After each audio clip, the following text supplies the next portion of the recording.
Ani maqaan koo Xilaawun Nagaash jedhama. Dursaa galee kilabii kubbaa miilaa kutaa magaalaa Sabbataati. Akkuma ilaaltan taphaarraa yaa'u sadarkaa tokkoffaaf lammaffaarra kan jirudha. Gareen kun an taphate tapha cimaadha.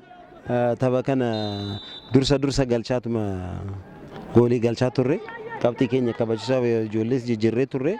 Garuu Dambidooloon immoo marsaa lammaffaarratti immoo ciminaan dhiibbaa nutti hime goolii lammaffaa galchee kunoo har'a qixxee baaneerra. Taphni akkuma beekamu yaa'u moodhaaf dhufne isaanis moodhaaf dhufne akka tasaa carraan qixxaa ta'ee taafee jechuudha. Tapha ja'a kan taphate Dambidooloo Yuunivarsiitiidha.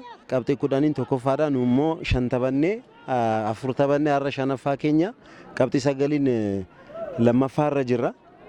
Har'a isa mooneet hafteedha. Haftee keenya immoo kan jiru sana immoo haftee sana mooneet tokkoffaa ta'uudhaaf carraa qabna. Garuu Dambidooloon yaa'u sadarkaa isaa seeksisee deemeera jechuudha.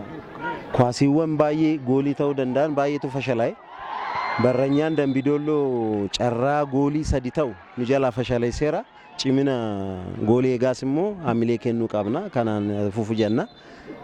Mo'uu dandeenya jennee turre. Jalqaba irratti fixuu yaallee turre. Akkuma ilaaltan immoo tapha har'as haa ta'u tapha kanaan duras haa ta'u goolii dursa daqiiqaa tokko kan lama irratti galchaa turre. Har'as isasuma itti fufsiisne. Garuu akka carraa ta'e kun qixxee taaneerra jechuudha. Nu tapha ebaluuf hin jennu. Tapha hundumaa akka tokkotti ilaalla. Akka taphni hundumtuu mo'uudhaaf dhufa.